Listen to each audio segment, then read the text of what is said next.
we're repeating some things here, but they bear repeating or we wouldn't do it. But having the right conversation at the right time.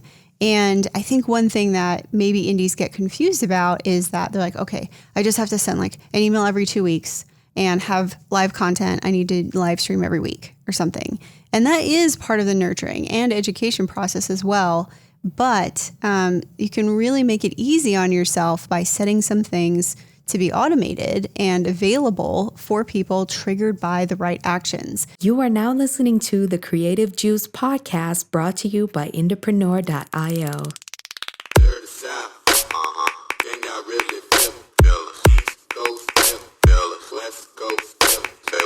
What's up, indies? Welcome back to the Creative Juice podcast.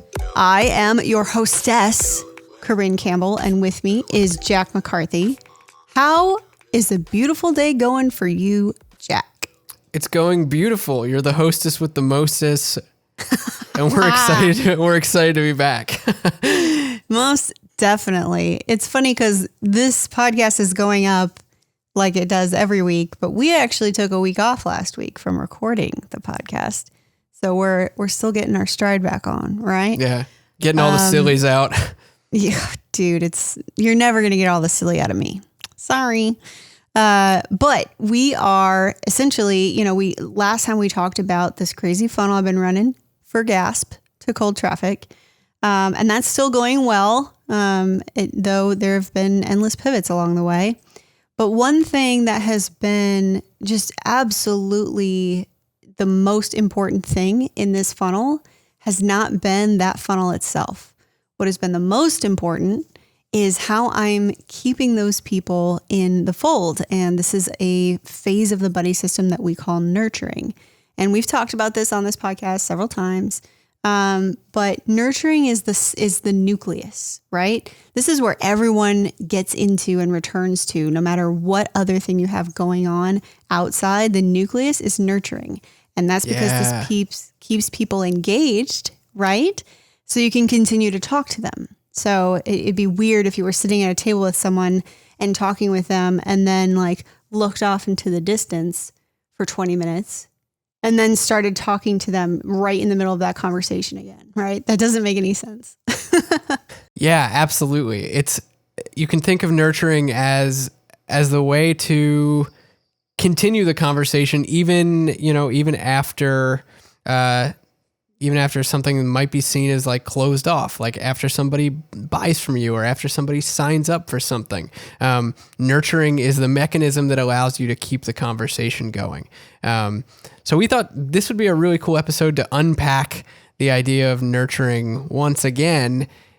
For anyone who might be feeling like it's a cause for confusion or, stopping them from actually acting, acting with their marketing, talking to their fans, and really just keeping the ball rolling. Right.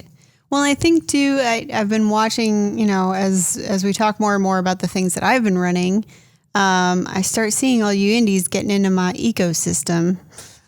I see you, boo. And they're like joining my mailing list and getting in my mini chat bot. And, I do have filters set up for that because no offense, I don't want to pay for all of you to be on my mailing list.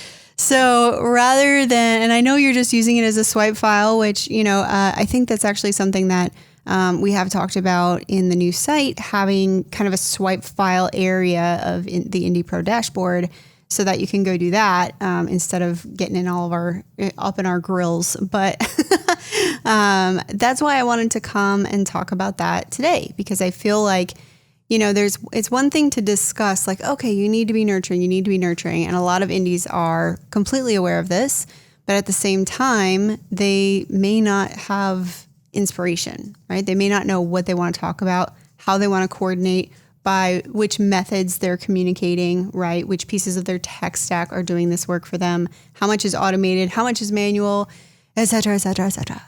So we're going to go over some of that today, and hopefully it can, you can make some notes and get kind of a swipe file or an inspo file going for yourself. So that way you don't feel like you have to just completely start out from scratch. This might give you a little momentum in getting this phase running for you properly. Yeah, totally. I think that this is going to be a fun topic to get into because nurturing, while it's important all the time in your marketing, I think it's especially important when you're looking at going into a sales cycle, when you're looking at launching a new product, when you're looking at launching, a new funnel like you were. I think that those are the critical times where you need to make sure, am I going into this with a nurturing phase in mind? And what have I been doing leading into this to make sure that, what I'm going to be asking of my fans next is going to be successful? Yeah. So it's kind of like, it's giving you 2020 hindsight and 2020 foresight into what you should be doing with your marketing. So I'm excited to get into it. Yeah. I mean, I think one thing that is, something there's all kinds of nurturing, right? And there's nurturing that is consistent, which is like sending out email on a regular basis and speaking with your fans via the Facebook or IG inbox, or, having consistent interaction. And that is nurturing, right? But I think something that can be very powerful is having different automations triggering based on certain actions, right? That's where nurturing really starts to get more ninja level because, and again, we're repeating some things here, but they bear repeating or we wouldn't do it. But having the right conversation at the right time. And I think one thing that maybe indies get confused about is that they're like, okay, I just have to send like an email every 2 weeks and have live content. I need to live stream every week or something. And that is part of the nurturing and education process as well. But you can really make it easy on yourself by setting some things to be automated and available for people triggered by the right actions.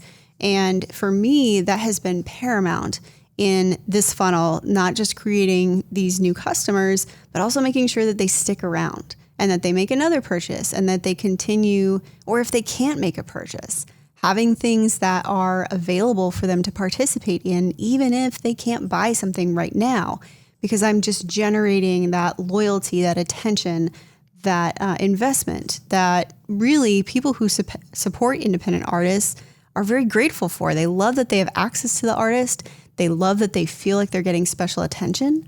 And so when you set these automations to actually be triggered by something, they feel instantly responded to. And I think those are the things that you can automate so that the things that cannot be automated as well, right, which is that real time, responding to comments, responding to, very individual messages, right? Things like that, that, aren't automatable. You still have these other things running in the background so that you can do all the things, because none of us as humans are ever going to be able to cover down on every single thing. So I'm excited to talk about what all those things are. I think the easiest way to dig into this is really to talk about specific artists, right? Which may or may not be named, but, and thinking about how their ecosystem works, right? So, Jack, do you have an example of an artist that you feel like has a good set of some automated nurturing that you can give for an example? Yeah, for sure. So, I could pick from any any I know of the you bunch. work with a lot of talented artists, and especially our IndieX artists are getting guidance from the IndieX team to create the perfect nurturing stack. So I was kind of setting you up with a rhetorical question, really. Yeah, absolutely. For sure. I can think of any, I can pick from a bunch that we work with directly at IndieX. I've also seen, a number of artists that I really dig that have pretty solid nurturing in place that doesn't make me as a marketer cringe when it does or doesn't happen the way that let me interject with something that was completely cringeworthy for me this weekend. Please. I have been on, I don't know if you've seen on our YouTube channel, but there have been a couple of episodes of Who Did This, right? Which is basically Cirque's going to websites of big artists and either ripping them to shreds or complimenting their structure. It's like a shame video. Yeah. Well, it could be positive too. He did a positive one or two maybe, but he was going over Bruno Mars' site. And I'm not a huge Bruno Mars fan, but I did, I wanted to see what happened, just the way indies do on my funnel. I wanted to see what happened when I signed up. And so I signed up for emails from him. And I did get a welcome email, which is actually kind of impressive because a lot of major artists don't even have that. But I didn't get an email after that, and I forgot that I was even on the list. And then I want to say it was like 2 or 3 days ago, I got some random email from him that's like, hey, we're celebrating 10 years of, this album. And I was like, gosh, I just realized that I'm still on this list and I have not received anything in months, right? That's cringeworthy. And, I'm a person who respects email marketing for what it is. And, I'm a marketer. So it wasn't terribly off-putting to me. It did make me think about, wow, it's been a while. But I can't imagine how that would impact his fans. And, did they think of that positively? Were they like, oh, great, and a new email from Bruno that's not actually from Bruno, Yeah. That's the kind of stuff that it's like, gosh, what a missed opportunity, So I want to highlight some good examples. And I know that both Jack and I have files of these put away swipe files, essentially, of all of our artists that we either work with or that we love as a third party. So go ahead and dig in, Jack. I want to hear what your first rundown is.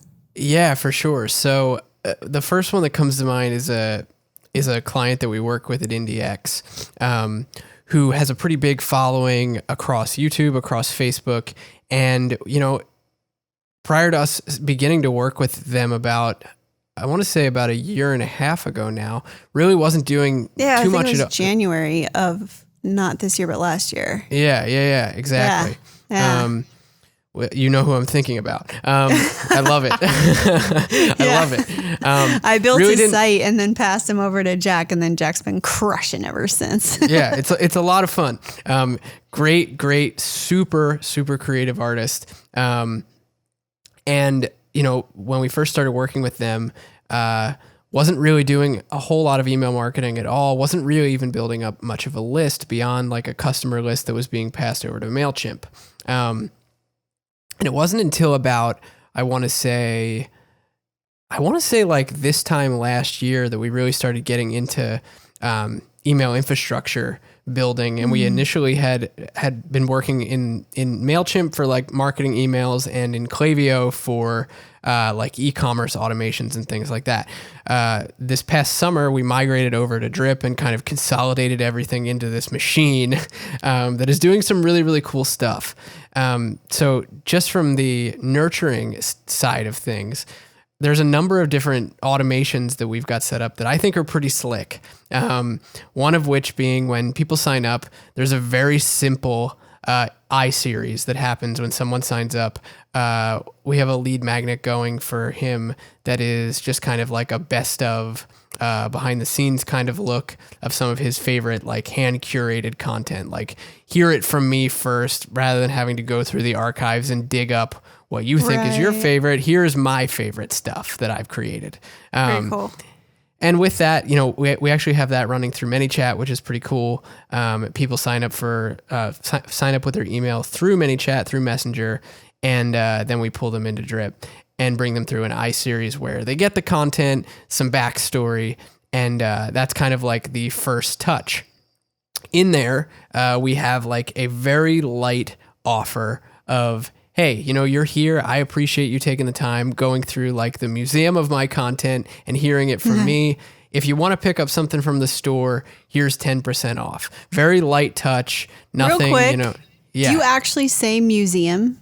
I think I do. I think we do. Yeah, I think we do. That's such a cool, because imagine, okay, I'm sorry. Let's riff on this real quick, because imagine if you like refer to it as the museum or, it depending on your brand, right? Like the temple or whatever. And then there's like pages on your site that are branded that way where someone's actually able to go through a museum. And I'm not talking about like get a 3D coder and have a virtual experience. Although if you do that, why not? If you do that, email me because I want to see it because it's expensive. Yeah. It would be $1 million, so I'm not going to spend that $1 million. But if you want to, send me an email because I want to see it. But yeah, I mean, that's a great idea, right? Like it's just, I love that you shared that verbiage because I think that that's such a cool way to posit it. And then if you could actually integrate that into even like the stylings of those emails and the styling of like the pages on which they're presented, like that's baller. That's a perfect example of something that makes them feel like they're in something special, right? And that they're now like in the club, which is, I just thought that was great that you used that word. Yeah, it's pretty cool. I think that I'm pretty sure that that's in the language, at least in the very beginning of the. Well, maybe you're just genius under the surface this time. Maybe. I know at least it was when we first drafted the email campaigns. That was kind of the angle that we were taking. I don't know if we pivoted it. I don't know if we pivoted it since then, but I believe that was. I believe that was the starting point that we. Well, it's a good swipe for anyone, nonetheless. Great job. Yeah, take that, guys. Do something with it, steal it, please. But it's pretty cool. So that's like a nice like first touch introduction, trying to warm up the list, right? A little bit of nurturing going on, not even much of an ask at the end in terms of an offer, more so like a, hey, you were here, so I want to do something for you. Not even really a big call to action at all. And actually, though, that series of emails has generated quite a bit of revenue into his store, which is neat. Crazy. Wasn't really the intended purpose, just kind of worked out that way. Great. Super cool. Right. What is cooler about what's going on in his ecosystem from a nurturing perspective is we've got a number of different automations that happen after somebody purchases. We've got those split off into like first-time customer nurturing, like a post-purchase sequence, and then we've got repeat customer nurturing, post-purchase sequence, just kind of to really lay on the thanks and let people know like, hey, like you're the reason that I can do what I do. And it's awesome that you're supporting me. Thank you so much.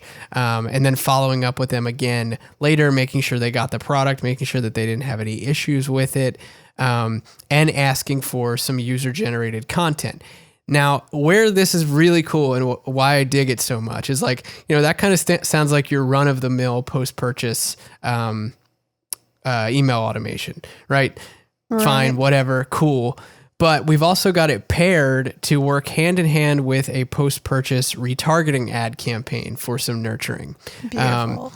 And this is where it really gets kind of cool. So we're asking for some user-generated content, like, hey, snap a picture of, you in the shirt that you just got or whatever. And people dig that. What's really cool is that the retargeting ads that we run are carousel ads of all of the people that have sent in photos of themselves. Oh, nice. And people just love it. They eat it up. And it's usually the messaging around that is like, hey, like thanks so much for, picking something up from the store. Look at our family. Look at how our family is growing. And then it's carousel ads of all of his fans. And it's like, hey, if you want to drop a picture of yourself in your swag that you just got, feel free to join me over in my Facebook group. And we point people over to his group. He's got a fan group that's really active. So it's nurturing people, giving them like the good vibes of like, thank you so much for doing what you did. Thank you for picking something up, supporting me. Like, I want to show you off. So here's how you do it.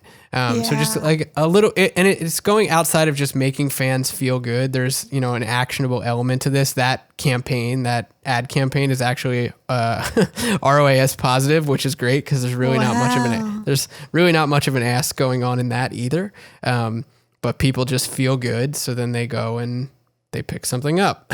Yeah, that's great. Yeah, whether it's a few days later or whatever, it works really well. So that's, one kind of like piece of the stack for this artist. And then another part is a win back campaign, which I think is pretty critical, especially if you're generating customers for the first time. You want to make sure that they don't drop off and forget about you. Especially if, you don't have a ton going on. Maybe you're only mailing every once in a while.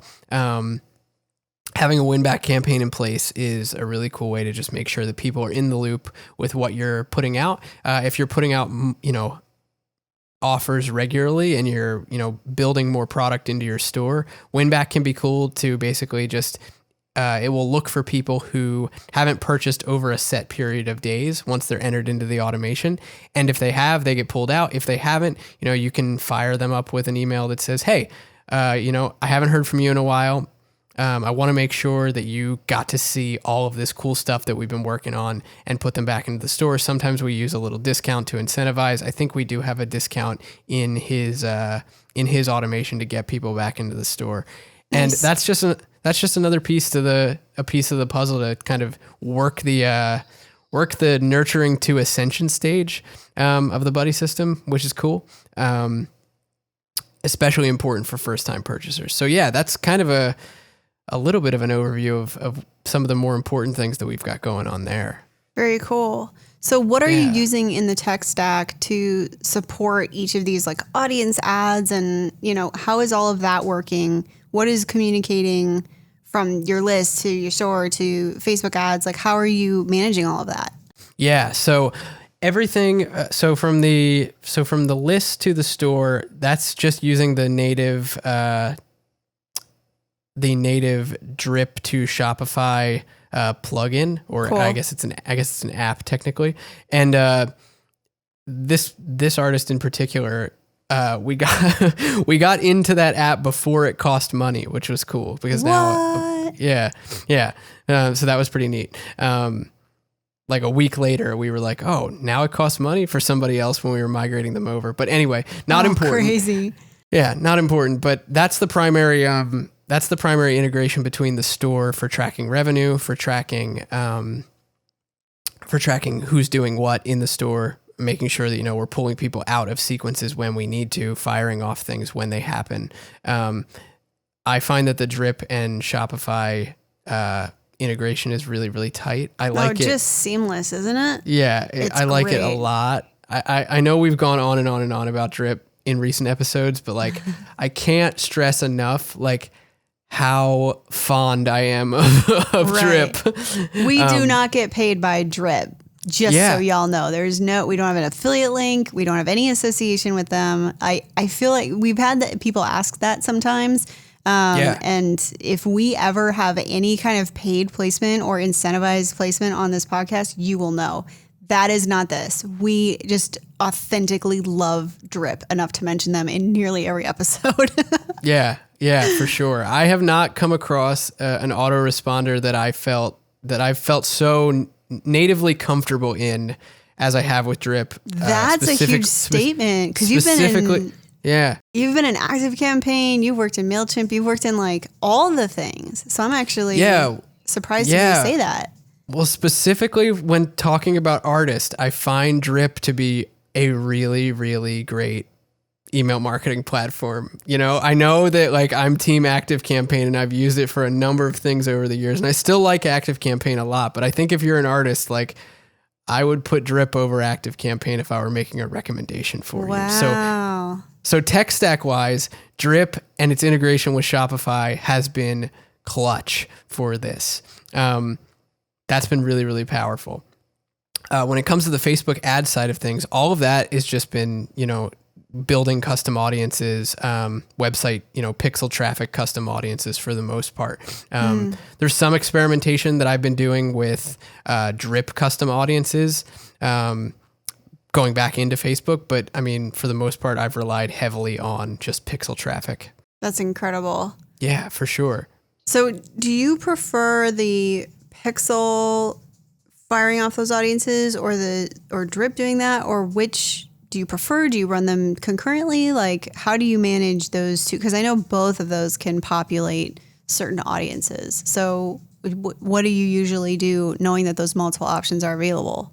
I usually go with pixel based before I go with drip custom audiences, just because the matching is so tight with pixel based audiences. Yeah. I don't want to leave it up to, to too much chance when it comes to like custom audiences based on lists. Like I said, I've done some testing, and I've found drips custom audiences to be pretty cool. And it's great how seamless it seems to be, how seemingly seamless it is, compared to other options where you have to do, export upload for whatever length of time you want to do it for. But most times I find myself leaning on on pixel-based audiences unless I need to get something really, really specific. So I would say if you're looking to fire off like, highly, highly specific automations and pull people out of retargeting sequences for certain purposes like that, you could lean on the drip custom audiences there. Right. Yeah. I think that is one limitation that may or may not exist for a long period of time. But Drip Support did let me know that their audiences pretty much just sync email address to profiles. So there is some loss of information there. So that's usually why and I think we talked about this when I was discussing my funnel last week, is that when I made a lookalike of my manually uploaded LTV audience, my customer list with values attached, I mean, obviously I had their email, but I also had their first name, last name, city, state, right? And so that was, that was that LTV audience. And then I had a pixel-based purchase audience. And so when I made lookalikes of those two audiences, they only overlapped by about 30%, which that's actually a high overlap. But the fact that in theory, it's the exact same people, it goes to show the discrepancy that can go on between there. So it can, the pixel traffic audience is going to be the most accurate, right? Because that is Facebook tracking people with their web activity, with the conversions attached to that activity, so that is going to be the most accurate. But sometimes you can fill in the gaps, especially if you're trying to create big lookalike audiences from them. You can fill in some of the gaps with that information as well. Totally. Yeah. So, well, that's cool. So you got, a lot of things moving in the tech stack there. What kinds of things are you doing for this artist that are organic or not paid with ads? Yeah. So when it comes to organic nurturing, not paid traffic, a lot of what we're doing on a regular basis, just regular mailings. Usually like we're hitting his list at least once a week, if not more, usually 1 to 2 times a week with content. And that's primarily what we're hitting people with is right. content. He has a strong recurring content plan, right? Like he puts out videos. Yep. How often does he put videos out? He puts videos out at least once a week.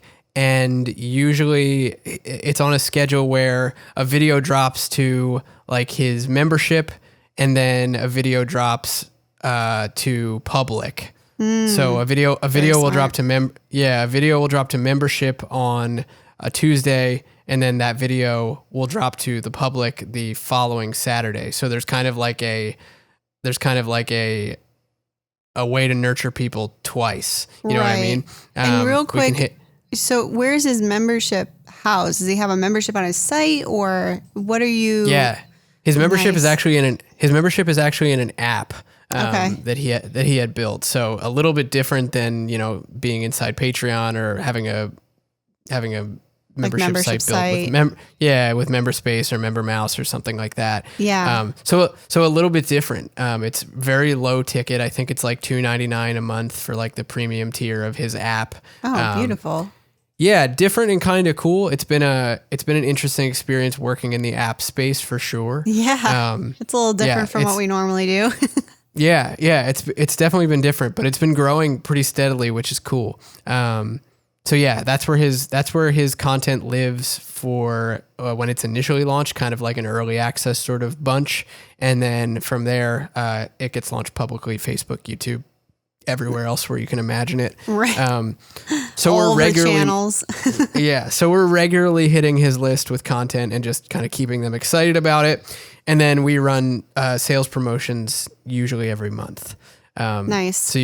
So there's a lot of content going on. There's automations going on in the back end to nurture people, get them kind of stoked on what he's doing and who he is. Stuff to win people back if they kind of drop off. Stuff to get them excited, get themselves more invested into what he's doing and into his brand by, posting themselves up, getting shouted out a little bit. Right. And that gives us the leverage to hit the list with sales promotions, fairly regularly and not feel like it's obnoxious. Right. Because you're making sure that they have content in between all of those offers. Right. Exactly. Yeah, I dig that. So when you are doing sales promos, are they particularly like, is it, I know you're big on your sales promos. You're good at that. So are you doing it around holidays? Are you doing it on a regular basis, and or is it around product launches? Like, what are the kinds of things that trigger you to build those different emails that have sales promos in them? So for this artist in particular, they're all, for the most part, they're all around like product launches. He launches like a new piece of merch like every month. Awesome. And that was something that we started, I want to say, back in April. Yeah, I think it was back in April. We really started getting heavy with that. Prior to that, it was mostly like holiday based, and every now and then just kind of dropping like a random sales promo here and there. Around a new product or something like that. But we've really gotten regular and tight with the frequency of these, and it's really paid off. So if I don't say it enough, make regular offers to your fans. Yeah. Even if you're not creating new products every month. I'm not saying everyone needs to do that. Not every Indie X artist is doing that. Mm-hmm. It's not the norm. It is beneficial though if you can do that. And I think something that is, a cool possibility when you're looking at that kind of structure, even if you can't release, like, you're like, okay, I'm not going to order 100 t-shirts every month. Like, that's ridiculous. But you can still make like handmade items or, things that you do a very short run of, right? If you have any kind of talent in any of those departments where you can figure out, and if you're creative, you can probably figure something out that you are, only making 3 of, right? Because anytime that you do have a new product, it has there's a connotation with it that is like more about, hey, I made this thing, or this thing is now here, versus like, go buy this thing that I know you've already seen, right? It's still a conversation piece in and of itself without them buying it, right? For sure. And I think that's something that's, probably what's working very well for this artist is that it's not just like, hey, I'm having a sale, there's 20% off. And you've seen all these things before, but it's, it's a sale. Like there is, not that those don't work, those do work. But the fact that you have a talking point of the fact that there is a new merch item is, that's helpful. It really lubricates that conversation, so to speak.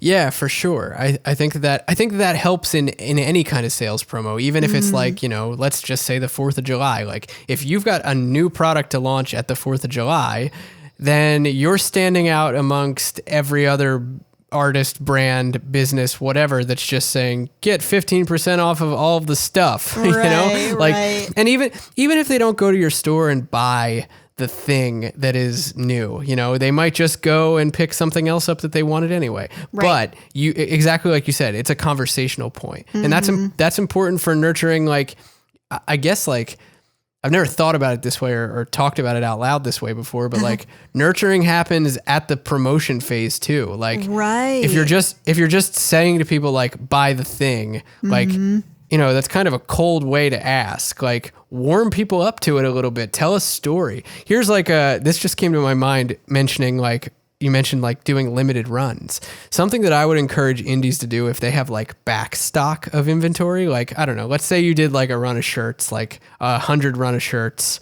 last year, and you've got like 20 left. Like, instead of just doing a plain old clearance sale and trying to clear them, take those and do something with them, like cut them into tank tops or tie-dye them or something like that, and be like, hey, I went into my van and found, 15 of these shirts and decided to really mess them up.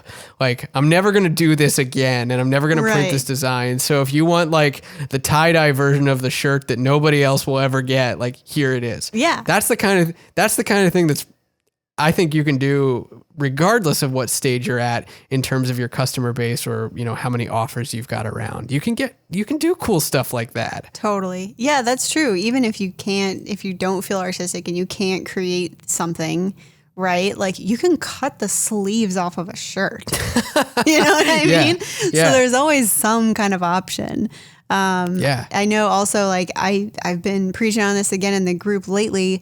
A lot of people are dealing with on demand, and I'm like, look, just go to easyscreenprint.com and order one of their, you can actually get your own screens and put it under a lamp or put it out in the sun and like, you know, put paint through it. And it seems like it would be this really difficult thing to do, but it is so not. And the thing is, not only are you print on demand for yourself, but you're not paying anyone else. You actually pay less for that than you would for any kind of on demand. The quality's better and you can market it as, you know, printed to order by the artist. You know, like there's just so many advantages to doing it that way instead of, you know, doing it. So any kind of unique thing that you can bring into it is, as Jack's saying, promotion-based nurturing, right? Where it's like, look, let me tell you about this. There's this thing I made or this design that I launched or whatever. Let me tell you what's artistic about it, what's relevant to my brand about it. Oh, and if you want to buy it, here's the link. But otherwise, just know that I'm still creating and I appreciate your support. You know, that's the kind of conversation that people want to have in a sales promo email, you know? Totally. Yeah. And I think like that puts you ahead of the game, you know, like, because in a lot of promotional messaging, you don't get that. Mm-hmm. I mean, unless someone's like a really great direct response marketer, like most sales promo emails that I get from businesses, that I get from brands, and that I get from artists, they're kind of trash. Yeah. Like, I'm not going to put anybody specific on blast here, but like most times, like they don't really make me want to buy. Right. So like you could call that sales, or you could call that like, you know, really strong nurturing up to the point of sale, which is really what I think it is. Right. Yeah. It's funny how many bad emails I get from, you know, I might sign up for some like marketing style lead magnet about writing lead magnets or something, you know, and go to some... It's Inception. Yeah, go to some like, so meta. But like I'll go to some direct marketer site, right? They have a course or they have whatever, and they're offering this, you know, free guide to blah, blah, blah. And so I'll sign up for it because I want to see it and I'll get it. And then they'll email me afterwards trying to get me to buy whatever that lead magnet was leading to. And I'm like, dude, this email is so bad. And you're trying to teach me direct marketing? Like, what, what is this, you know?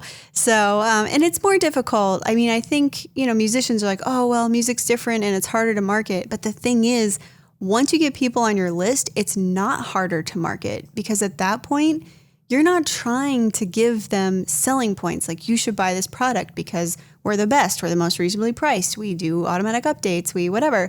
Like, you don't have to list any of that. At that point, they're invested in you as a person and you as an artist. And so all you have to do is just keep displaying how you value their value of your art, you know? And that's so simple to do. So having these different pieces of nurturing set up is key. So I'm going to pivot to mine now because I think that that you like that. I'm excited. So we've had, you know, we discussed this funnel last week, and I know that at the end of that, I probably got a little preachy about nurturing, but you know, I do think it's really important. Because this is an e-com audience, right? These are people who were willing to buy my music cold and order something from me. So that turned this conversation, you know, more into a transactional relationship, which is not where I want them to stay, right? Because if they stay transactional, it's a very cold and, you know, not necessarily a repeat buyer situation, right? I'm not going to assume that they really know who I am or should care who I am, right? At that point, they just took a chance and gave me $5 for an album. So at this point, the weight of having that nurturing set up and ready for these people is really important because it's the difference between getting a second purchase and or even just retaining a fan or losing them forever, you know? So I think the easiest way for me to articulate this is going to be kind of walking through the customer journey, right? Which is, marketers use this all the time. You can Google customer journey, but essentially it's like, okay, here's a dude or a gal. What happens to them? That's the customer journey. It's not difficult, right? So let's say Jack doesn't know he's a giant Corrin Campbell fan, but he's about to find out. So Jack's cruising around on Facebook. He sees my ad. He's like, oh, look, I like this kind of music. This person is offering a CD for pay what you want. And if I just cover shipping, tight. So he buys it, right? In that funnel, obviously, is the product that was advertised, but there's also an order bump, right, for $5, which means he can give me more money if he wants to.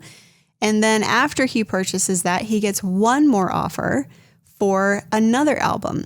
Now, I know he likes buying CDs, right, because he bought one, right? Even if he paid $0 for it, he paid for the shipping. So I know he's into CDs, so all of these products are CDs, so there's an easy win there. So when he purchases that, he gets added to my mailing list. I also use Drip currently. So when a person joins my mailing list, it automatically sends them an email, right? Their order has been created, but 3 minutes later, it sends them an email that says, hey, I'm Corrin. And this only applies to people who are new on the mailing list. It doesn't happen every time someone orders. It happens when an order is created and they're new. So it'll wait 3 minutes because when they make that order, they're going to get an email with a purchase confirmation. So they don't need all of that coming in at the same time. I want to make sure I have their attention. So I wait 3 minutes and then I send them an email that's like, oh my gosh, thank you so much for buying this. I wanted to send you an email besides your standard purchase confirmation to, tell you my thanks personally, as well as, let you know that my mailing list is a cool place to be and here's why. And so essentially introduces myself and then tells them, look, you're going to be getting emails from me, right? I set that expectation. You didn't just pay me money and, and you don't be surprised when I email you recurringly, right? That's going to happen. Yeah. So don't think you got off easy. Right. Exactly. You're in this now. You signed up, buddy. So it lets them know that I'm going to be emailing them. And, that also helps avoid people being irritated because they didn't realize that an order would trigger emails from you. So that sets that up. And then I have my version of a super signature, which is actually more like a super footer. And this is put above where my mailing address, all of my CAN Spam Act compliance stuff is, where the unsubscribe link is. Just above that, it's actually a separate color from the footer, a slightly lighter color than the footer. And there's all of these different things, which I know I've talked about before, but basically there are links that say, do you want to go do this for free? Do you want to go do this for free? This for free? This for free? There is nothing for sale in that section. It is all different organic and free things that they can participate in if they so choose. So in that email, I say, hey, that's me. Thank you. You're awesome. Welcome to this list. I will be mailing you, pretty consistently. And every email you get, you can always check out for cool, new, free things in this section. And it tells them that straight off the get. I have a 60% click-through rate on that email because That's wild. Yeah, right. I just pointed them to that footer and they're like, holy crap, I just bought this thing. I'm excited about it right now. And I have all these options of cool things to do that I know aren't going to cost me anything else, right? There's no sales conversation here. So at that point, they click through to these various things. I'll expand to those next. But after they get that email, I have a workflow essentially that depending on what country they're in and what the average ship time has been, over the last few weeks, and I just manually adjust these. If it's in the US, I know that they're getting their shipment sent out, tomorrow because, my people don't sit and wait. So I know I'm going to mail it out tomorrow and they'll probably get it within 5 days. So they're set to receive an email after 8 days that says, hey, did you get this? I want to make sure you received it. Have you listened to it? Reply with your favorite song, et cetera, et cetera. The number of replies I get to that email is bonkers. Yeah, totally. I find that so often in post-purchase sequences when you ask for a response, like it's insane. Yeah, it's crazy. It is crazy. And so they, a lot of times they reply, but again, I use this opportunity to reiterate, don't ever forget there's always cool free things in the footer, right? So, and that has a very high click-through rate as well. So now let's get into what those things are, right? No, wait, I skipped. Before that, another workflow I have set up is, so they get that email that's like, oh my gosh, thank you so much. Did you get it yet? And I forgot to mention also in that email, it says, do you want to go leave a review? And if you loved it, please leave a review. And a lot of people have done that, which has been really kind of cool to see. You know, I use Shopify for that. There's a free app called Product Reviews. It's native to Shopify and it's free. So I installed it and people can just leave cool reviews on whatever they bought.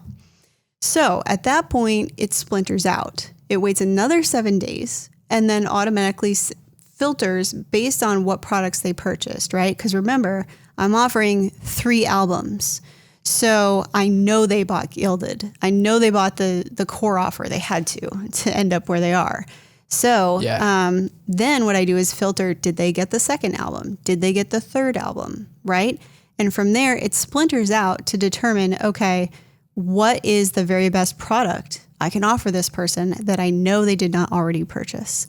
And I usually like to go for kind of a low sale on the second one, because I want them to feel like I'm trying to affirm that, like do a Pavlov's dogs kind of thing, right? Mm-hmm. Where they bought something, they may have gotten it even for free, and then they didn't buy this other thing. So then I'm like, here's 50% off this thing I know you saw and did not buy, right? So, and that has a very good click-through rate as well. And I give them 50% off. So that means I'm only getting $5 for a $10 album, but I don't care about that because at that point, they're a recurring customer. Psychologically, they just changed to a different person, a different avatar. Yeah. You know? You're really trying to build like a lifelong fan here, like sequentially trying to build a lifelong fan through the things that you're telling them and the things that you're asking them to do. Exactly. Right. So, and it's always a product that they didn't already have. Like I know that, right? And I think that's one reason why we do keep going back to Drip, right? Is because there's no loss there. You know exactly what they've purchased. And that is so important when you're making these follow-up sales. So if they did buy all 3 albums, then I send them the link to my greatest hits record, which is also up for sale. That's not in the funnel, but it is something that they can get. If they have purchased that, like somehow of their own, free will, which definitely happens, then it just sends them a thank you that's like, I see that you have supported my music so much. You've bought all these things. Thank you. And that's all it does. But it's a perfect conversation for each of those people, Yeah. And if they did buy greatest hits already, then they've already been in my store multiple times and I don't need to service that particular objective. So all the while, of course, I am emailing people regularly. And, every Friday I send out my Friday Night Lights email and I basically say, hey, this is what has been going on. And that all has the footer. Every single one of those emails has the footer. So now let's talk about if you're purely organic, right? Because not every Indian here is going to be following up with sales or have the budget to follow up with ads. Everything that's in my footer is 100% organic. So these things can be swiped and applied all over the place. And I know I've talked about some of them, but I just want to outline them quickly so that we can you can take these notes down if you want and have a little inspo block in your notes. The magic of organic. Yeah. The magic of organic. Oh, we should have named that this podcast. Anyway. Okay. So, we'll save it for another one. Yeah, exactly. Oh, well, I'll come back later. Just kidding.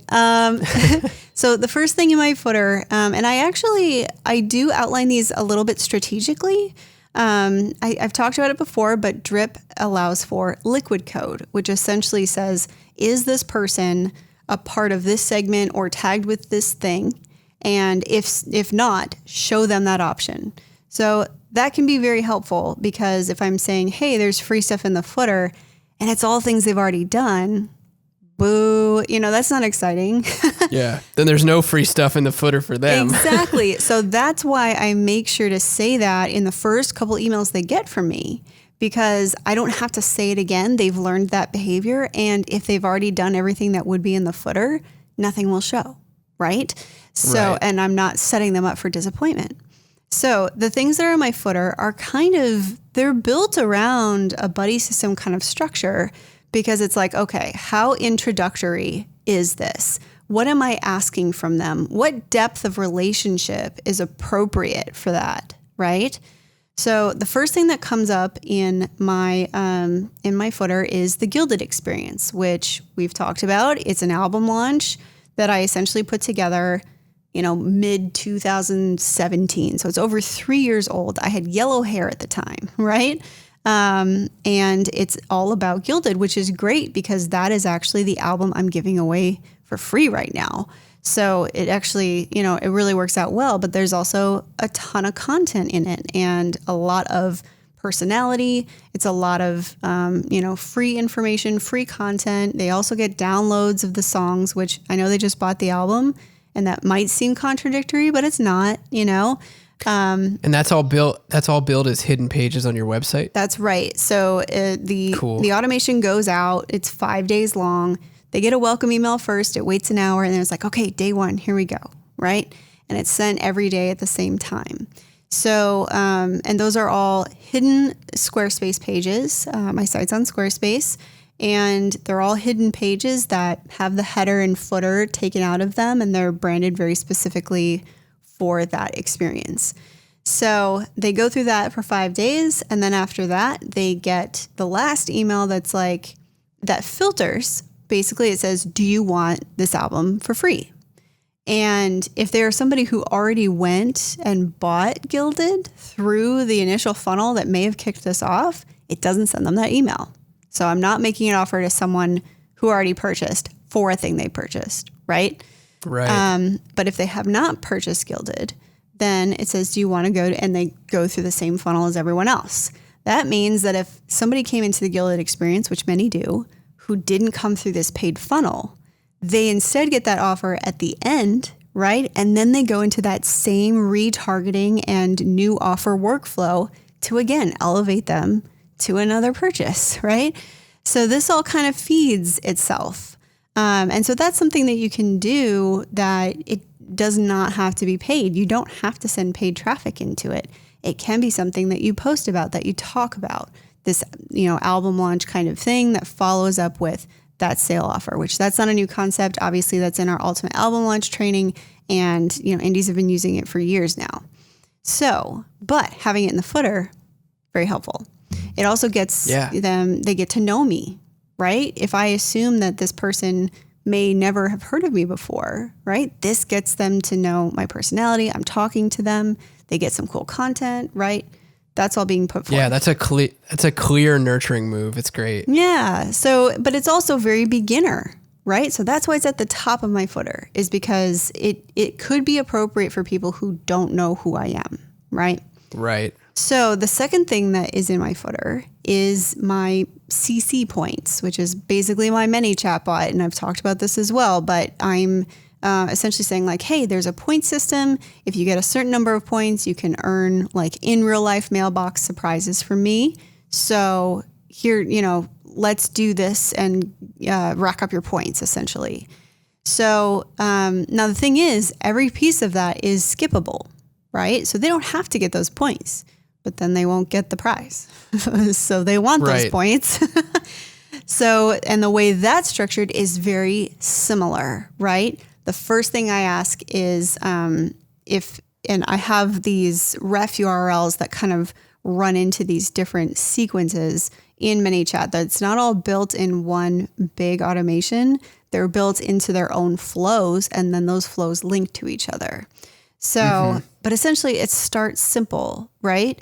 It's, I basically ask, hey, have you done the Gilded experience? If they say yes, we're good. If they say no, it gets their email, gets them into that workflow. It says, have you signed up for the TuneSpeak campaign yet? They say yes, or they say no. Now, of course, none of these are verifiable in the way that I'm running it, but that's okay, because this ain't heavy, right? This is easy Right. enough.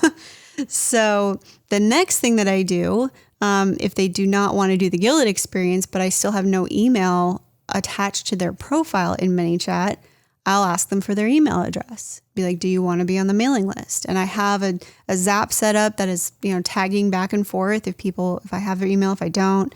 It really doesn't do any damage if they enter it again, So, but I ask for their email. So that's a little closer. Then I ask, where do you want to tour? And where do you think I should tour? So basically they're giving their location data. Then I'm talking about their text, right? How do I text you? Do you want on my SMS list? What's your phone number? You're going to get 3 points for this one, right? So Dangling that carrot. yeah, you're going to get 3 points. So things that are earlier on, I ask them about streaming. I get an Instagram follow, like things that are very easy and mundane. And then all of that communication goes back to Drip and lets me know, right? So, but that's building, right? At that point, it's like, okay, we're getting closer now, right? So that's something that I like sending people through that. You know what I'm saying? Like even within the bot itself, it's kind of accelerating. Yeah. So then from there, that's like the second thing in my footer. The third thing is actually brand new. I'm kind of stoked about it. The third thing is my new Facebook group that I launched, which, Oh, yeah. yeah, it's private to my mailing list. I'm actually like kind of surprised because I literally just launched it 2 weeks ago and I'm over 350 members now, which is like, I haven't even like posted about it. I've literally only sent emails. Facebook groups are the place to be. Dude, it's it's crazy. But that is the next place, right? And so I have manual approval set on, right? It's a closed group. And the questions I ask are, I ask what their favorite song is. And then I say, this helps me screen for spam, but it also makes me feel real good. So make it good. That's awesome. That's my first question. My second one is, this group is for my mailing list only. What is your email address? Or please verify your email address. And then it says, or if someone really rad sent you here and you consent to me emailing you, enter your email here. So nice. that's question. Getting the opt-in. Yeah, exactly. Which that has been happening, And then the third question is really more of a disclaimer that says, look, I approve all these myself and it takes time. And I also sleep and eat occasionally. So it might take me up to 24 hours to approve it. Right. So, but when I'm doing that, every email that comes in, I am adding a tag to them in the Facebook in Drip that says Facebook group. And I'm copying over every single email individually. But what this allows me to do is remove it from that footer in future emails if they're already a member. It also allows me to send them more exclusive content, stuff that might go to the group first, right? So when they're added to the group, they get sent an email that says, I just approved your membership for the group. I'm so stoked you're in there. There's so many cool people. I'm glad that you're one of these cool people with us. And, do me a favor, go into the group, post, a photo of you or a photo of, of your cats. I think I say pet photos always welcome. I think that's actually how I say it. But basically I'm like, introduce yourself. Like, I want to see who you are. You've seen who I am. I want to see you. And I really do say it that way. And the number of people who come in and introduce themselves and post a photo of their truck or them with their sister or their pets is like kind of insane, really. Yeah, that's so cool. It's just, it's amazing what people will do when you just ask them for it. Yeah, it's super interesting. Like, just to go on a quick little aside about Facebook groups and nurturing and engagement, like, I've seen a similar trajectory with a number of clients that use Facebook groups at IndieX for their fans, closed or open. I see that often. And I'm sure he would be okay with me sharing, but Ed Isola from the 502s, who works with us at IndieX, he just opened up a Facebook group around his band's album launch that's coming up Actually, at the time of us recording this, it's going to launch tomorrow. He opened up a group for people that were signing up, and without even really doing a whole lot of asking or, encouraging people to engage and introduce themselves, people started taking it upon themselves to do it. Yeah. And that kind of snapped, snapped things in his mind, and it clicked that he was like, oh, like these people are like, one person posted a comment being like, hey, like I live in so-and-so and do this for a living. Yep. Like, what do you all do? Exactly. One of his fans did that. And then it just started this spiraling chain of like hundreds of comments.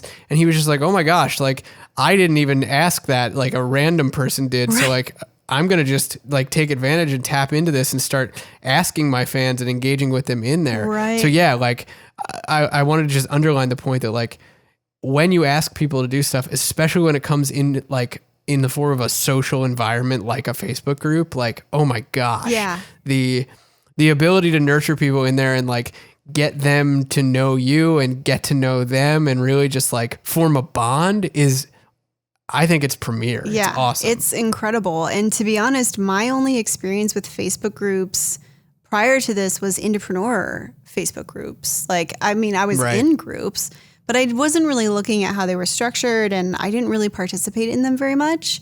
And we now have the Indepreneur Indies group, which is open to anyone. And I think, hint, hint. yeah, hint, go join it.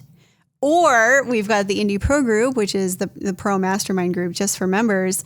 And then all of our founder classes have their own groups, right? So, that was really my exposure to Facebook groups. And I had definitely never joined like an artist focused group or, some kind of brand focused group before. And I'm blown away at the amount of initiative that people are taking in this Facebook group to talk to each other. Like when people first got in, I had my first, I think when I first announced it, about 100 people signed up.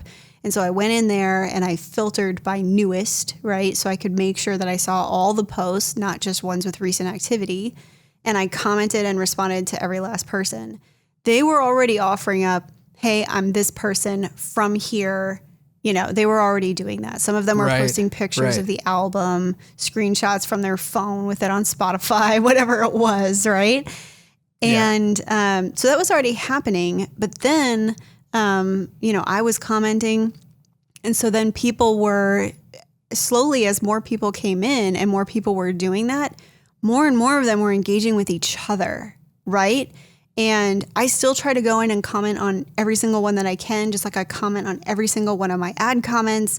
I'm always just trying to reaffirm that they're in the right place to get attention from the artist. Like, I am that artist that will thank you and, see that your time is valuable, see that your engagement is valuable. Like, I will reward you for that, right? I'm trying to always be that artist. But it took some pressure off because now these people are doing it with each other. And it's not 100% reliant on me doing it, So I think that's something that when you have these little bit of automation triggers that are inviting people to do these things, right? I haven't yet set up any kind of automation workflow for the group, except when they join the group, it's like, hey, introduce yourself. We're also stoked that you're here. But also it filters for if they've made a purchase in the last week to 2 weeks if they're in the US, or I think it's 3 to 7 weeks if they're international, because that's roughly the amount of time. And it filters by order. And then if they have, it sends them a follow-up email that says, hey, I saw that you got this. I'm using dynamic code to insert, something that was purchased in that last order. It's like, hey, I saw that you got this. I know everybody would be stoked to know what you think of it. And, do you want to post a photo of it or something like that? And it prompts them to do that. And so that's been happening as well. Right. And, that's always great. It's really great. It's been really fun. And if you guys think about it, even though the top of my funnel has been a lot of cold paid traffic, all the rest of that you can set up. You can do all that. You don't need to have, if you're not in a place to advertise right now, you don't need to set these things up, really. Right. And I think the cool part about this is like having systems in place and nurturing automations in place, things that trigger alongside of the things that you're doing organically and manually. What's cool, what's really, really cool about it is this is the kind of thing that whether you've got like tons of volume at the top of the funnel and you're bringing in leads and you're bringing in customers, or you're just, building your fan base kind of like hand to hand, like manually over a longer period of time. These are the things that like, it matters when one person goes through it and takes action and like really, really endears themselves to who you are as an artist. Like one person matters just as much as 10 people when it comes to these sorts of things, because that's the kind of fan that you are that's going to stick, know? Well, it's an avatar that you want to replicate, right? So you need more of those to influence the rest of them to become that avatar as well. So hopefully that's encouragement for anyone who's like, oh, this sounds cool, but like, I don't have money to advertise. So like, I don't have fans that will go through it. Like, even if you've got a handful of fans that are going to go through these things, like that counts. Absolutely. It's something else is that, if you are running an offer or you do have some kind of email experience that you've set up for people, I actually, when people finish the Guild experience, after that purchase offer, after 7 days, and I know I haven't gone into every single email, and trust me, I would, you guys would fall asleep. I have so many automations running, but another automation that runs is, did you love this? If you did love it, I would love you if you shared it. And then I give them a link to, basically they can email, tweet, or Facebook the link to the Gilded experience.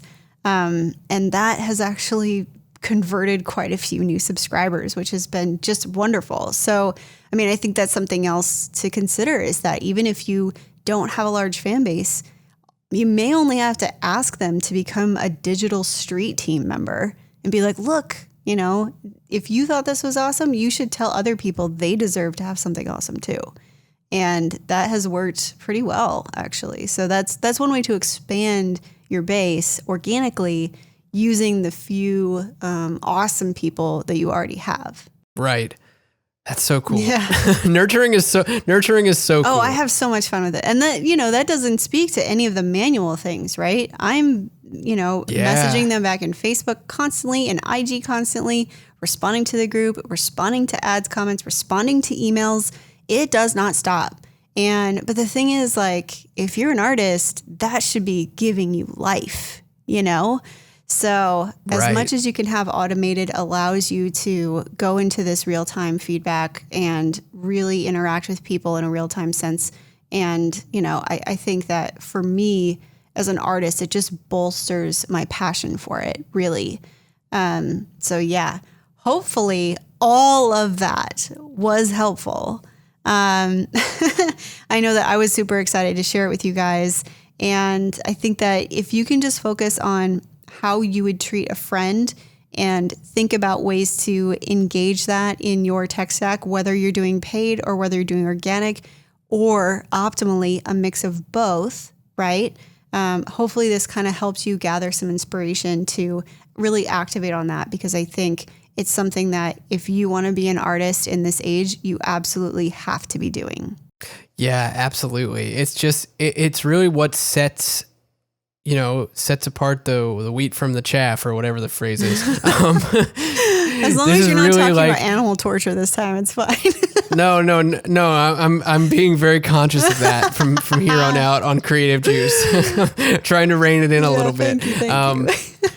Yeah, I just really think that that's what separates, the artists who are going to rise to the top and the ones who are kind of just going to get lost in the noise, because it's a noisy world right now, especially in the digital space. Mm-hmm. Probably noisier than it ever has been, with people, hanging out on their computers all day long, working from home, whatever it looks like. So these are the kind of things that you can do to make fans that really stick. Absolutely. And when you do this, your fans, like, you'll be able to tell if what you're doing is resonating, because they will tell you. They will be like, oh my gosh. Yeah. I'm so grateful that, like, they immediately associate humility. They immediately associate commitment.